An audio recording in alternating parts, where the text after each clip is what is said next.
All right, track 5 is the one that I picked. Appreciate you guys letting me pick the songs as well. We each kind of said however many Pinback songs you want to add, throw in there.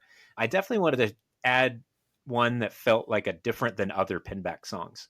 And they have this ability to kind of, if they want to, draw a song out and kind of let it slowly fade or let it be longer. They also have the 3.5 minute song that just cranks and it's done and it moves on. They show a lot of diversity the more I listen to their whole albums. The Hatenaughts of the Melancholy Wall was a bonus track off the Autumn of the Seraphs, and I didn't even know it was a bonus track till I paid that attention to it. But I love how it started with something totally different than what they normally had, which is just this real strong piano. And then almost the bass is just a pluck, not even like this weaving bass line. It's just like a it's not even really like the driving force this time.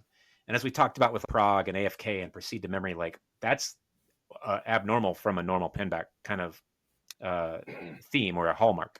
So I liked that there was something different. I also felt like it was good to end the playlist this way because it has this long build and long kind of drawn out, simple build, but it's a different song structure than what they've done in the past.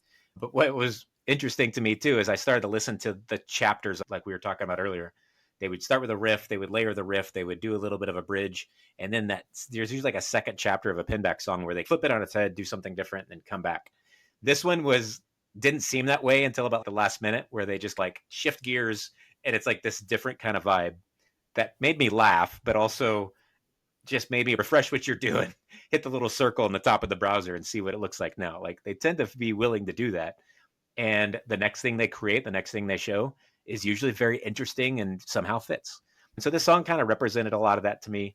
I also don't know what a hate knot is, but that's a fun word. If that's something in Rouleur or whatever, I'll have to look that up as well. But there's just a lot of dynamicism to this band, to these guys that like to interact and create. And I'm appreciative of that. I won't wrap up too much, but I'm appreciative of how this 5 song set, and to wrap it up with the Hatenaughts of Melancholy Wall, which is a fun kind of lyrical rhythm to say just that sequence of words. In the same way that we hoped Stone Soup for Contemporary and Future Descendants would be, like a lot of different consonants, a lot of different words that have different number of syllables. The Hatenaughts of Melancholy Wall feels that way too, so I appreciated that. But Sean, I'll start with you on where this track 5 landed for you. This song is awesome, and it is a lot different. I thought it's really the only song on our playlist, and certainly one of the few songs for Pinback where the vocals were what stood out to me as the most interesting part. This song, I think, is more unique than I don't know that I can think of another song where the bridge continues into the verse and underlays the verse. So he keeps singing the bridge, and then the two things overlay. It's really, really interesting. And the bridge is already kind of understated, and then it stays understated as the verse comes back over, and they're happening simultaneously. Really, really fascinating. I love the overlay, or I guess it's kind of an underlay, because it seems like the foundational layer comes in first, and then the verse overlays. But I think the way the vocalists complement each other is it's really appealing. It's just different phrasing, and it seems like they're kind of in a different octave. And that part just, it feels very Pinback. I really like at about 4 minutes when the snare comes in. I think this is where you're talking about, Grant. It kind of transitions into the second part of the track. And it has kind of this surging energy, kind of like the way Explosions in the Sky uses the snare drum to start kind of marshaling your energy, knowing that, hey, there's something big that's coming. So I thought the track was expertly crafted.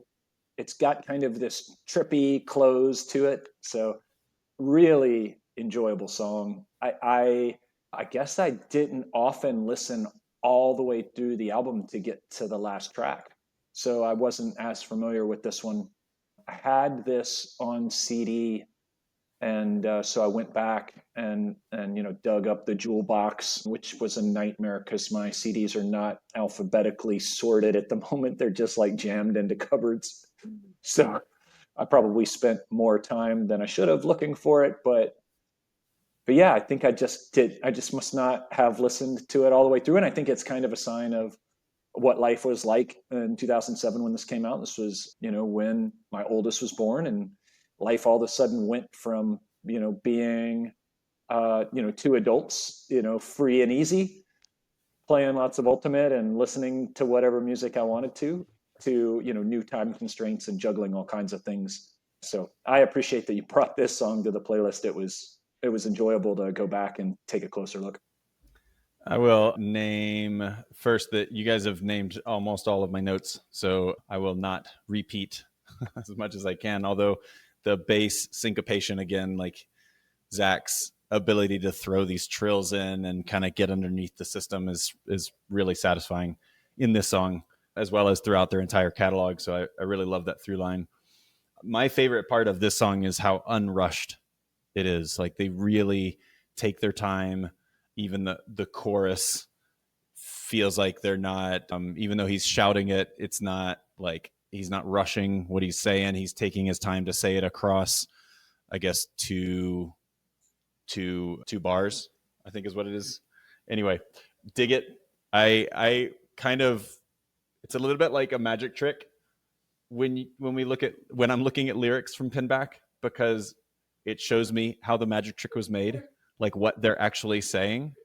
And there's a certain element of like when you learn what they're actually saying, it kind of takes away, or when you learn how the magic trick is done, you might like go, oh, okay, it's not as exciting to see that magic trick anymore.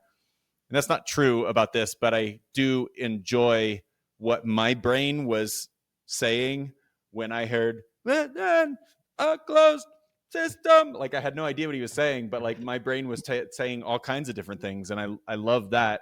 I also love knowing what they're saying because I'm a nerd, and a lot of this feels like programmer speak and computer related stuff. I also have no idea about what a Hatenaught is, but then like so much of their lyrics are like this, so it kind of becomes expected of Pinback to use words for their maybe sonic quality rather than their meaning. And I think there's meaning that could be made on all of it as well. So, I just like that art is that way. And these guys are clearly artists of their craft. And I totally enjoy indulging in their art. So good pick, Grant. Yeah, I love the within a closed system. It's a fun thing to imagine yelling and screaming and humming along with too. Yeah, I was glad that we had enough songs to show the breadth of this band. I think you could probably pick another 20 different ones and have just as much of an enjoyable experience. Let's wrap it up here with track 5, and then we'll close out today. This is off of their 2007 Autumn of the Seraphs, the pick that got 2 songs out of the 5. This is the Hatenaughts of Melancholy Wall.